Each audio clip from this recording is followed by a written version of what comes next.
Stanford, hello. How are you doing? What brings you here? I'm doing well, thank you. But I could honestly ask you the same. What have you been doing with yourself, Watson? You look thin as a stick and as dark as rum. Actually, I go by Hamish now.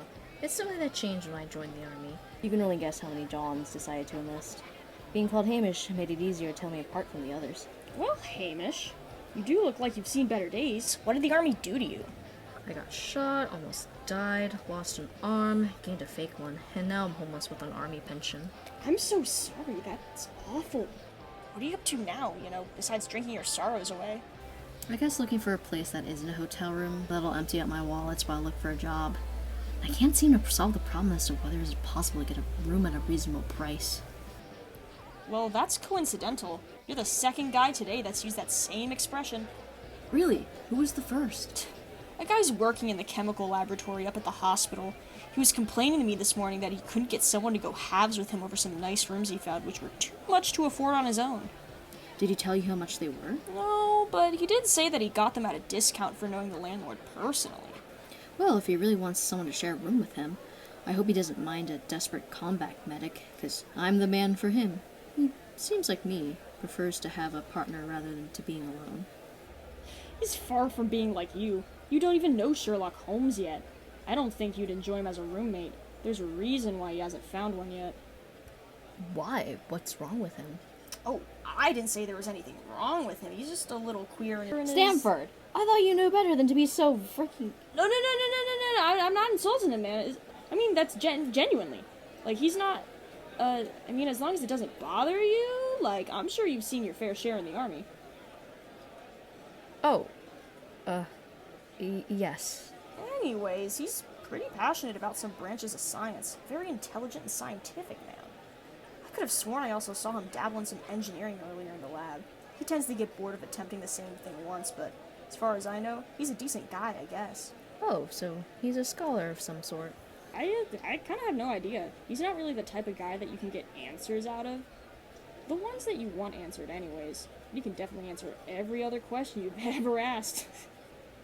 I think I'd like to meet him.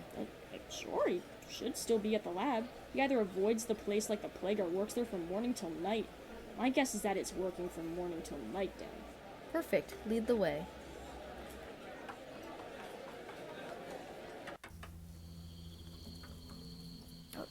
Are you okay? Yeah, sorry. My left paw doesn't work like it used to since the war. Let's get a taxi then. It'll make it easier on you. Thank you.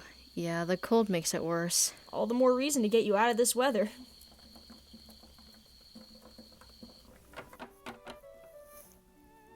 Alright, don't blame me if you don't get along with him. I barely know the guy, and you're the one who wanted this, so don't hold me responsible for anything that happens. Jesus, Stanford. You're acting like I'm walking to my death. If we don't get along, it'll be easier to just walk away and find someone else. Is he really that bad? What even is it that has you so bleh? Real eloquent. Listen, it's not easy to explain the unexplainable. Sherlock's just really bizarre. He knows things most people wouldn't and also beats the subjects in the dissecting room with sticks. So. What? And you didn't think to lead with this at the bar? I told you! In cases for science, he did that to verify how latent to death where bruises come from. You're pulling my paw. This is just scaring me, isn't it? No. Very funny, Stanford. No, don't say I didn't warn you.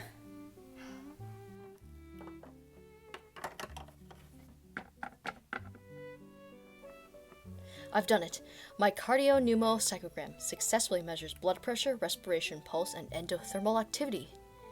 Doctor, this is Mr. Sherlock Holmes. How are you? You don't need to answer that. I already know. No one who's gone to war has come back happy.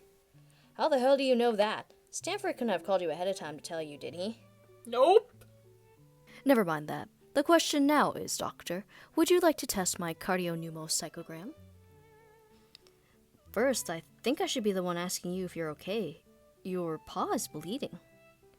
Oh, this. That's right. I developed a chemical reagent which is precipitated by hemoglobin and by nothing else. It gives us an infallible test for bloodstains. I didn't have any subjects who were willing to supply me blood in the heat of the moment, therefore my next best donor was none other than myself. Congratulations, but, have you staunched the bleeding yet? Stitches? I can help if you need. Very kind of you, Doctor. I suppose you're right.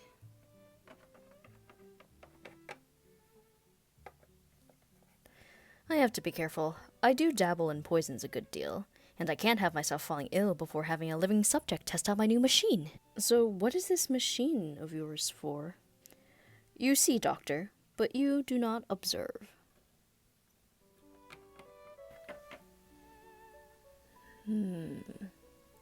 It measures blood pressure, breathing, heartbeat, and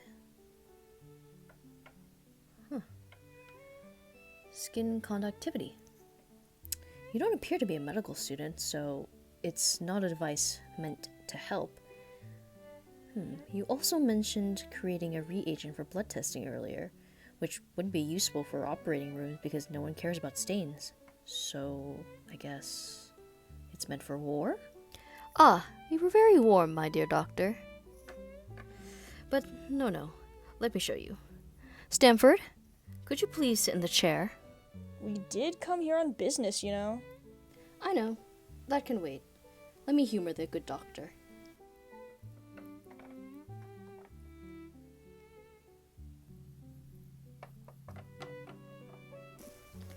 Now I will ask you a question and you must answer. Got it.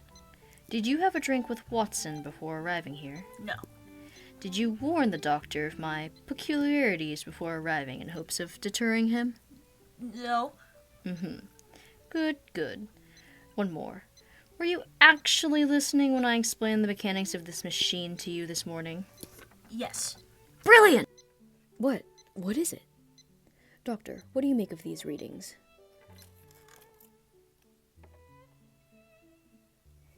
It looks like an anomaly near the end compared to the beginning. It really starts to spike after the second question. Precisely. A lie detector? Oh, perhaps a shorter and easier way to say it than what I originally chose, yes. Absolutely brilliant! This could come in handy for so many cases. You're amazing. Oh, thank you.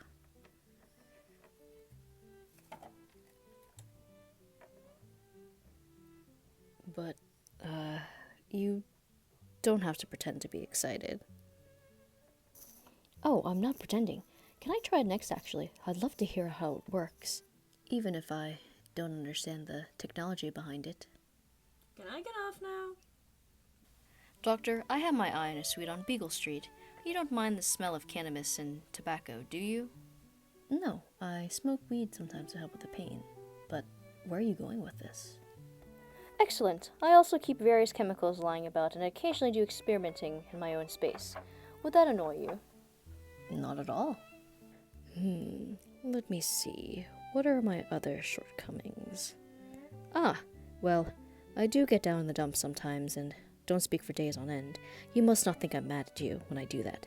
Just leave me alone and I'll be back in shape.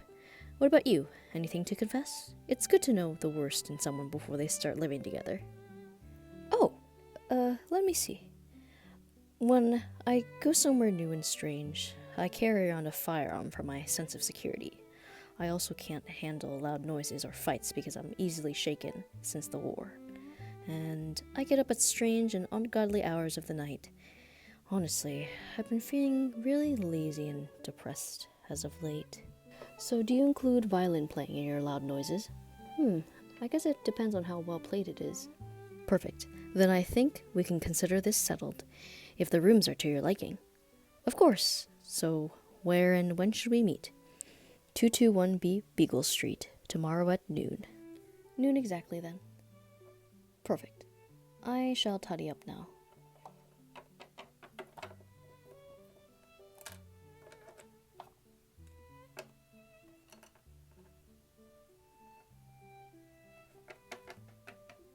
Farewell, Doctor. Until next time. Wait! I think you left one thing out. Oh, I apologize. What is it that I have forgotten? My name, Dr. John Hamish Watson. I go by Hamish now, though. It's good to know your roommate's name before you start living together, don't you think? Ah, a pleasure to meet you, Hamish.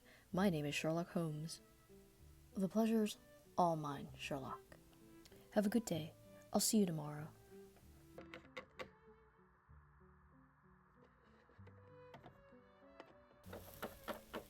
By the way, how did he know I was in the army? You should have asked him when you got lost in his eyes. What? Anyways, that's just his little trick. I know many people want to know the secret behind it, but every great magician never reveals their secret. All the more reason to find out. This has been great. Thank you for introducing us together. I'm so excited to get to know him. Good luck with that. I'll wager a beer that he learns more about you than you of him. You'll owe me a beer then. Of course, Hamish. Goodbye. I'll see you soon? Most definitely.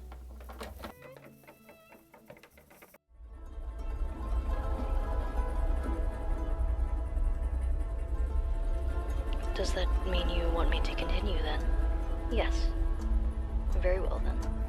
It would make no difference to me or my work if you told me it was circled around the moon. What work? Sure,